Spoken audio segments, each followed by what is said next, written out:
하나님 말씀 보십니다. 신명기 28장 58절부터 68절까지의 말씀입니다. 신명기 28장 58절부터 68절까지의 말씀입니다. 저와 교독하십니다. 제가 먼저 봉독합니다. 내가 만일 이 책에 기록한 이 율법의 모든 말씀을 지켜 행하지 아니하고 내 하나님 여호와라 하는 영화롭고 두려운 이름을 경외하지 아니하면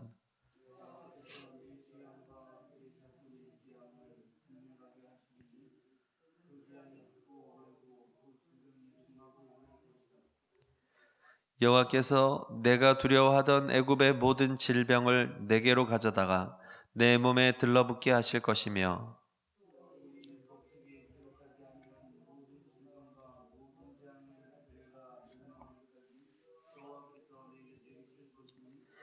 너희가 하늘의 별같이 많을지라도 내 하나님 여호와의 말씀을 청종하지 아니하므로 남은 자가 얼마 되지 못할 것이라.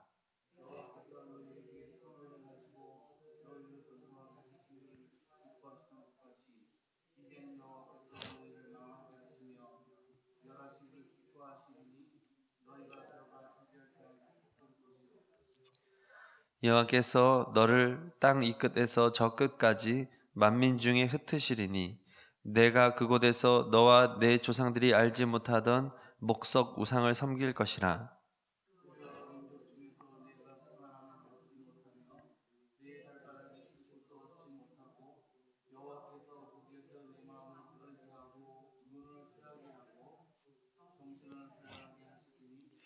내 생명이 위험에 처하고 주야로 두려워하며 내 생명을 확신할 수 없을 것이라.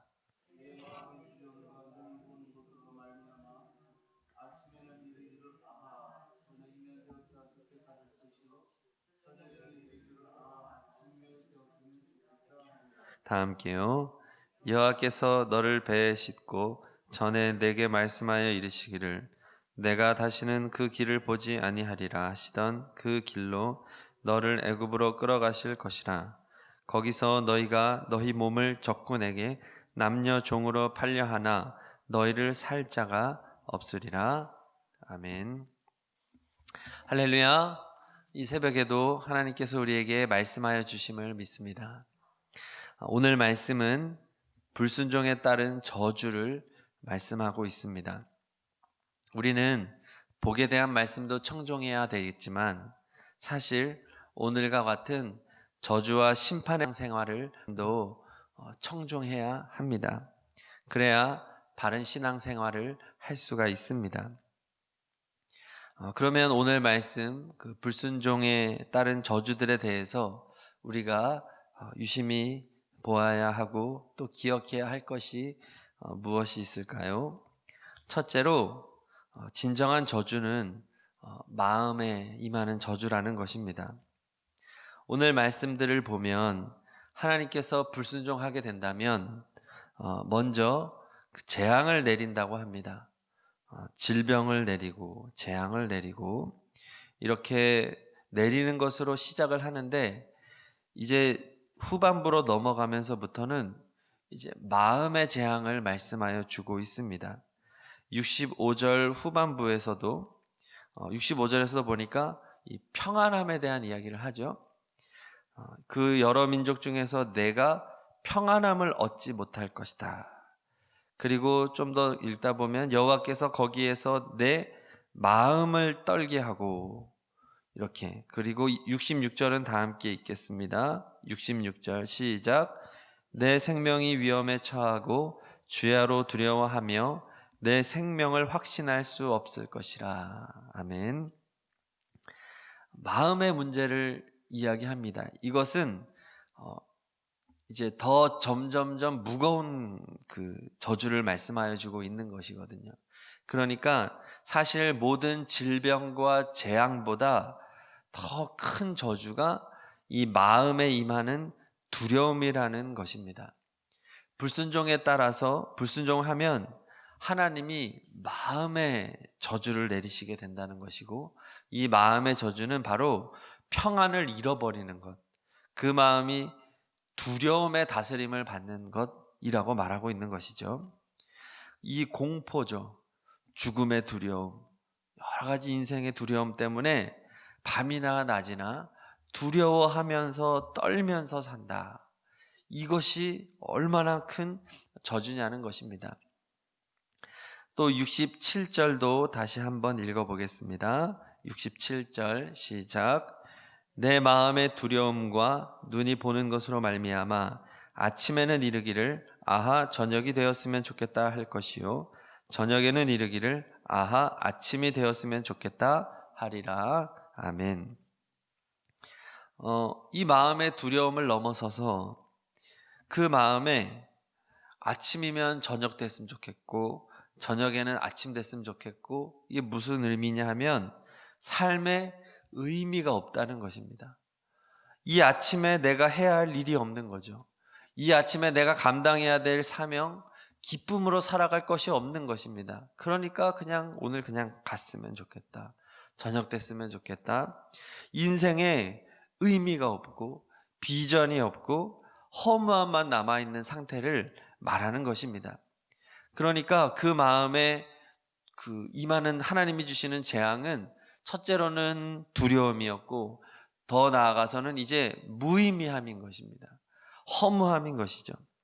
아무리 삶이 힘들고 어려워도 그 마음에 소망이 있으면 견딜 수가 있어요. 그러나 하나님의 말씀에 불순종하는 자들은 그 마음에 소망이 없다는 것입니다. 그러니까 늘 두려울 뿐만 아니라 늘 허무한 것이죠. 인생을 이렇게 두려움과 허무로 사는 것이 얼마나 저주입니까?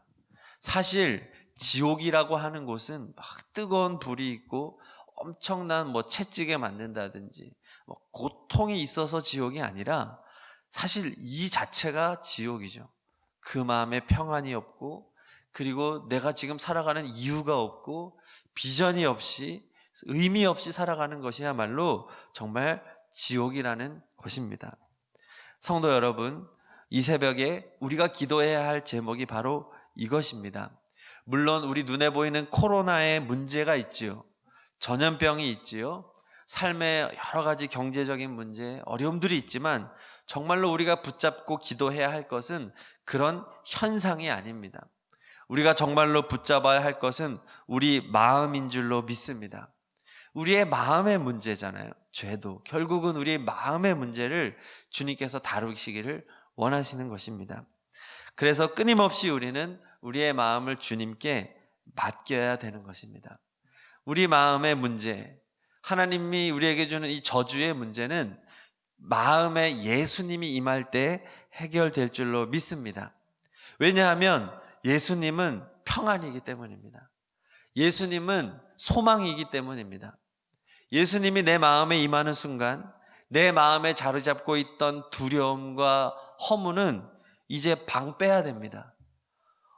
이 강력한 주인이 내 마음에 딱 들어오셨는데 어찌 이 두려움과 허무라고 하는 존재가 내 안에 살아있을 수 있겠습니까? 다 나가야 되죠. 그래서 우리는 날마다 예수님을 바라보고 예수님을 구하고 내 마음을 다스려 달라고 내 마음을 주님께 내어드려야 하는 것입니다. 우리의 마음에 집중하고 예수님의 마음 구하는 그러한 새벽 되기를 소망합니다. 자, 둘째로 우리를 향한 하나님의 이러한 저주는 사실 사랑이었다는 것입니다. 63절 다 함께 읽겠습니다. 63절 시작. 여호와께서 너희에게 선을 행하시고 너희를 번성하게 하시기를 기뻐하시던 것 같이 이제는 여호와께서 너희를 망하게 하시며 멸하시기를 기뻐하시리니 너희가 들어가 차지할 땅에서 뽑힐 것이요. 아멘. 하나님의 본심은 복 주는 것입니다. 이스라엘 백성에게 복 주시기를 원하셨습니다. 자신의 백성이 잘 되는 것을 좋아하셨습니다. 하나님의 창조의 목적도 복 주려고 창조하셨잖아요. 그런데 불순종하게 되면 하나님이 그 마음을 바꿔서 이제는 복 주는 것을 기뻐하지 아니하고 멸망하게 하는 것을 기뻐하시겠다. 그리고 약속의 땅 가나안에서 뽑힌다. 이건 추방시킨다는 표현이죠. 그렇게 포로로 잡혀간다는 얘기죠. 하나님께서 마음을 바꿔서 이제는 멸망하게 하고 약속의 땅에서 추방시킨다. 이것을 하나님이 그들을 저주하시기를 기뻐하신다. 이렇게 해석하면 안 됩니다. 하나님은 여전히 그들을 사랑하십니다. 사랑하니까 저주하려는 것입니다. 사랑하니까. 이 마음이, 사랑의 마음이 하나님이 이 마음까지 잃어버리셨다면 저주할 필요도 없습니다. 그냥 내버려 두시죠.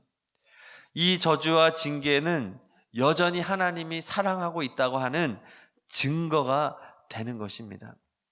하나님의 말씀에 불순종할 때 하나님이 저주하겠다는 얘기는 이제 나는 너를 사랑하지 않을 거야 라는 말이 아닙니다. 여전히 나는 너를 사랑할 거야 라는 단어입니다. 다만 그것이 드러나는 방식이 예전의 사랑은 복을 주는 방식으로 표현이 됐다고 한다면 이제의 사랑은 복을 주는 방식이 아니라 저주하는 방식으로 너를 사랑하겠다는 것입니다. 그래서 오늘 말씀을 쭉 보면 내가 너에게 재앙을 내릴 거야. 내가 너 자손들에게도 재앙을 극렬하게 할 거야. 그 재앙은 오랫동안 지속될 거고 아주 중할 거야. 애굽의 모든 질병을 갖다 줄 거야. 그리고 율법책에 기록되지 않은 것까지도 내가 계속해서 너희에게 내릴 거야. 이렇게 계속해서 하나님이 격한 마음으로 말하는 것은 하나님의 사랑의 마음이 그만큼 격하다는 것이죠. 부모가 자식을 거역하는 자녀들에게 그냥 가만히 두겠습니까? 매를 대서라도 이 자녀가 바른 길로 갈 수 있도록 더 심한 징계를 내리기까지 바른 길로 안내하려는 것이 부모의 마음이 아니겠습니까? 사랑하니까 그러는 것이죠. 성도 여러분, 오늘 또 최근에 계속해서 하나님의 이러한 저주의 말씀들을 우리가 보는데 이것이 우리에게 불편함이 되지 않기를 바랍니다. 하나님의 저주 안에 담긴 하나님의 강력한 사랑을 더욱더 확신하는 우리가 되기를 소망합니다. 우리의 인생에는 죄로 인한 고난과 어려움이 있습니다. 모든 고난과 어려움이 죄 때문이라고 해석해서는 절대로 안 됩니다. 하지만 죄 때문에 당하는 고난이 분명히 있습니다. 방금 말씀드렸듯이 그 마음의 평안을 잃어버리고 살고 있습니까? 마음에 소망이 없습니까?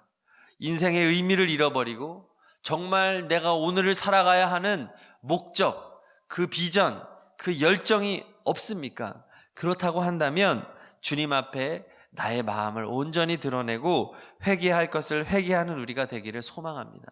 그리고 하나님 우리를 향한 그 하나님의 사랑을 다시 확신하며 하나님 비록 지금 징계와 같은 삶을 살고 있지만 그것은 징계가 아니라 사실 하나님의 사랑이었군요. 하나님은 나를 사랑하시는군요. 이 어려움을 통해서 사랑의 하나님을 더욱더 붙잡습니다. 하나님, 이러한 어려움이 언제 끝날지 모르지만 저는 하나님의 사랑만 믿고 하나님의 품 안으로 달려가겠습니다. 용서하여 주시고 인도하여 주시고 하나님과 바른 관계 속에서 하나님을 깊이 사랑하고 또 그 사랑으로 이웃을 사랑하며 살아가게 하여 주옵소서. 하나님의 징계는 사랑의 다른 표현임을 우리가 오늘 나누었습니다. 말씀 붙잡고 기도하십니다. 진정한 저주는 마음에 임하는 것입니다. 그 마음의 평안을 잃어버리고 두려움으로 살아가는 것입니다. 소망 없이 살아가는 것입니다. 삶의 이유가 없이 그렇게 시간을 허비하는 것이야말로 저주입니다. 새벽에 기도하실 때 주여 내 마음을 주님께 맡깁니다. 주님, 내 마음의 모든 두려움이 사라지게 하소서. 내 마음에 주님이 주시는 평안으로만 다스림을 받게 하여 주시옵소서. 그리고 주님 내 마음에 소망을 주시옵소서. 비전을 주시옵소서. 하나님의 영광을 위하여 살고 싶은 열정을 회복시켜 주시옵소서.